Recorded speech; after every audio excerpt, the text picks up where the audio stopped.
The Royal We. I am seriously conflicted about this movie. On paper, the concept of the story is beautiful. A crown prince and crown princess, two strangers from feuding countries, are willingly agreeing to marry one another to bring peace and try to end a centuries-old dispute. Only they fall in love with each other without even trying. And on top of that, by the end, there's the question of, do they have to get married? Do they not have to anymore? What will they do? If done right, it could be the love story of all love stories to tell their grandchildren about someday. But was it done right? I know it's a very subjective question. There's a lot to be said about the casting, the script, the directing style. This movie was up and down like a roller coaster for me. I have so many thoughts and ideas to share about this one, so we'd better dive right in and get started. Hi, I'm Stephanie and welcome to the Magical Movie Club. This month, Hallmark Channel aired the premiere of The Royal We, starring Mallory, Jansen, and Charlie Carrick. I loved Mallory Jansen last year in Paging Mr. Darcy. In that role, she played a stuffy professor, so it was a little different to see her opening scenes in this one. I'll get to that in a moment. The movie first opens with the Crown Prince's character, Prince Desmond, having his official engagement photos taken with the Crown Princess Carolina. Would you raise your chin ever so? As you can see, that's not Mallory Jansen's character. You see, we find out a moment later that this princess decided to elope with a plumber instead. Now, the scene right here is a good indicator of the direction this movie is going to take. I know that humor is extremely subjective. For me, I tend to lean more toward dry humor. Not always. Sometimes I enjoy physical or slapstick comedy if it's not too silly or obvious.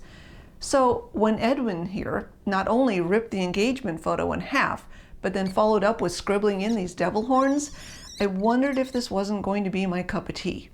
Does anyone say that anymore? To me, that's the kind of behavior I would expect to see in high school, not from a personal assistant to a crown prince. Now, keep in mind, while I was watching this, I couldn't help but compare it to a couple of other Hallmark royal movies that, for me, were amazing, like A Royal Christmas, The Cats. Watch me. One Royal Holiday, It's just the crown jewels. Seriously? No, it's shoes. and Crown for Christmas. Is this a snowball fight? Or a tea party? There was humor in all of these, but it was different, and I kind of prefer it. Truth be told, I could never picture Edwin from this movie working for King Maximilian. Why don't I feel that same trust right now? I can't imagine. Or how about Jane Seymour's Queen Isadora? No, you told me to put it someplace special. Well, by somewhere special, I meant in the charity bin. No, definitely not. Anyway, let's continue, shall we? Edwin was clearly devastated. So callously break off your engagement by eloping with a plumber. Prince Desmond, on the other hand, wasn't fazed by it all that much. This marriage was purely a diplomatic union to shore up political relations between the two countries. As for his father, the king, let's just say he doesn't hold back much. Betrayal! Utter betrayal! What do you think about this style of acting? Doesn't he seem like he'd be a good fit for a Monty Python skit? His daughter has pushed us to the very brink. I'm just saying the son acted more mature and dignified than his own father, that's all. But I will give credit to the social media pop-ups, because in today's day and age, that is pretty spot on. Whoever wrote these hashtags must have had some fun. Well, soon after the broken engagement, Prince Desmond and Edwin were out and about discussing what his future would look like now, when suddenly Desmond remembered that Didn't Princess Carolina have a younger sister? I believe so, Your Highness. she had left the public spotlight years ago and was all but forgotten by royal standards. Oh, yes. Yeah, I remember that picture, actually. So that segues over for us to meet Princess Beatrix. The situation. I understand she was depressed about a recent breakup, but this kind of response was maybe fitting for a schoolgirl. However, I did find it intriguing when she answered a call from a +56 number and she responded in French. Hello?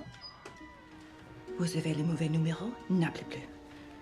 Now, we know who's trying to call her, but it turns out Beatrix has been keeping a huge secret from her friend Chloe. Okay, there are some details I never told you about me and my family.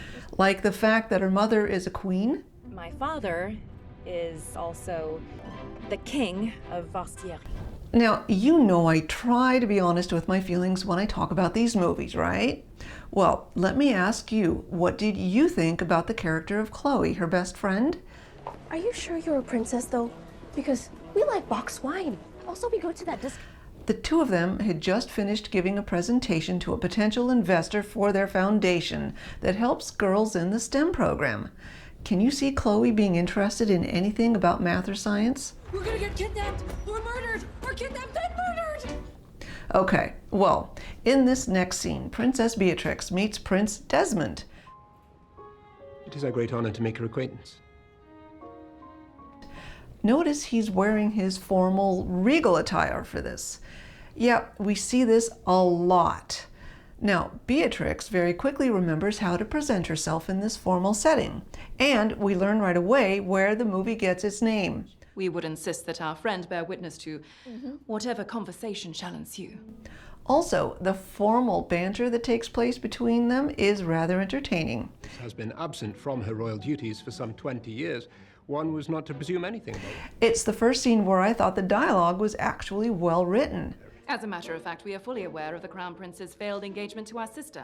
Especially when they finally got around to discussing the real purpose of the meeting. We are loath to consider what alternative might be proposed. Interesting choice of verbiage.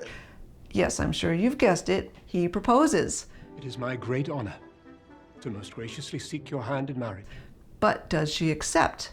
I mean, she's never met him before. She hasn't even considered the fact that now that her sister abdicated her future throne to marry a plumber, that means she is now the crown princess.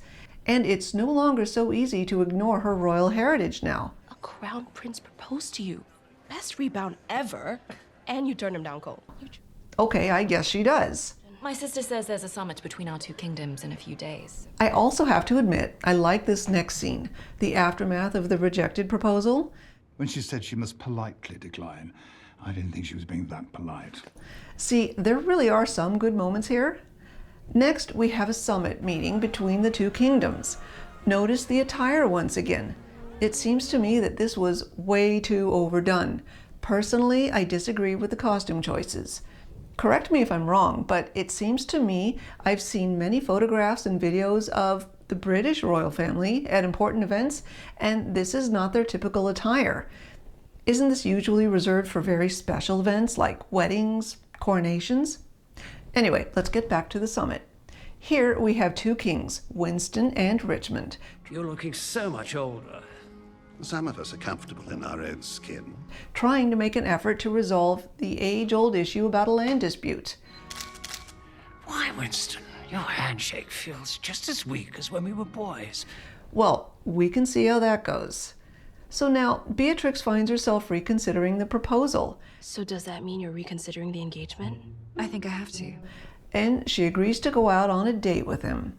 Only his idea of a date is a little different from hers. But I do know enough to know that when a woman says something is fine, then it doesn't mean it's good. So she comes up with an idea of her own. So, let's run out for pizza. Really? Now, this was fun. You see, no one knows her as it is, and he's from too small a country for anyone over in Boston to recognize him, especially in casual clothing. I'll remind you that the purpose of this trip was to propose to a princess. I didn't think sweats would be appropriate. So they ditched the security detail and snuck out a service elevator for a much more casual night out together. Take a breath, we're sneaking out for pizza, not nuclear secrets. Now, this really was one of my favorite parts of the movie, right in the middle when they were getting to know each other. Which is interesting, because often that's when Hallmark movies tend to slow down, and sometimes I lose my interest a little bit. But not this one. Especially when he notices a bowling alley and decides to give it a try. It's called bowling. Do you want to try it? Bowling, you say? Now, I'm not going to tell you about how that went, but it was definitely one of my favorite scenes. Hey! Well done. And they met another couple there. They hit it off really well together, even though they didn't disclose who they were. Am I picking up date night vibes? That was, however, their one and only night of being able to go out together and have fun without being recognized. Would be to announce your engagement as soon as possible. Because the next morning, her life changed, and quite drastically too.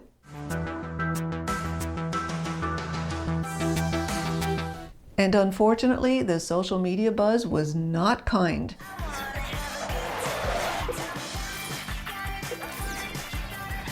Especially when their first photo op together didn't go too well. But while things were slowly turning around for the Crown Prince and Princess, starting with when they returned to her home in Allura,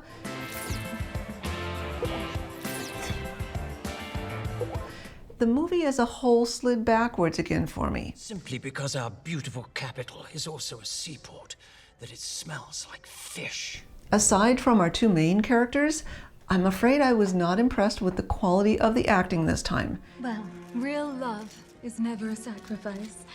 And I honestly felt like the drama among the supporting characters was becoming a little too much of a folly at this point. I personally didn't care for Chloe or Corlina. Excuse me, are you a member of one of the families? No, I'm Chloe. I'm the best friend of the bride. Or either of the royal families this time. And while I understand the two kings were supposed to be bickering so that Beatrix could come along and save the kingdoms with her conflict resolution skills. Excuse me, dear. Which word are we trying to come up with? The way the bickering came across was just too annoying for me. Is that we're supposed to believe that's your real hair? Or is the real fiction your waistline? And I know that's always subjective. I think I've said that a few times. I actually did like the way that Beatrix was able to finally get the two of them to open up and just talk. Anyone on the other side of any border can't be trusted. But her amazing conflict resolution skills had an unexpected consequence. My daughter does not have to marry a man she barely knows. So how does it end? Well, I'll let you watch this one to find out, and I'm curious to hear your opinion on the ending. Did you feel any emotions or goosebumps? Because you know that's an important factor to me when I'm watching these movies. Personally, I did not. So I have a strong feeling I'm going to be in the minority here when I say that I would give it a 2.5 out of 5, or I would put it around a 6.2 on IMDb. In actuality, it's not that low ranking at all. On the contrary, it's sitting at a 7.2 right now, which is their highest rated non-seasonal movie since branching out last year. There were actually only 2 movies last year, not counting Christmas, that even ranked in the 7s on IMDb. Guiding Emily is the other one. So clearly you must have loved this movie more than I did. And if you did, please share with me what you enjoyed about it the most. I can't help but wonder how I'll feel about it a year from now. Will it grow on me? I don't know. It happens though, so who knows? Well, I think that wraps up my review of The Royal We. Next time we'll be discussing The Reluctant Royal, starring Andrew Walker and Emily de Ravin. Now, Andrew Walker is certainly no stranger to Hallmark, but this might be Emily de Ravin's debut, so to speak, on the network. I remember her, and she was wonderful, by the way, in the TV series Once Upon a Time as Belle. I can't wait to see how she does in this one. Until then, and as always, thank you so much for being a part of the Magical Movie Club. If you like this too and want to see more, please let me know by hitting the like button and subscribe to the channel. As always, I have links to the preview video as well as the movie page for more details about The Royal We in the description below. I'll be back next week to chat more about our favorite magical movies.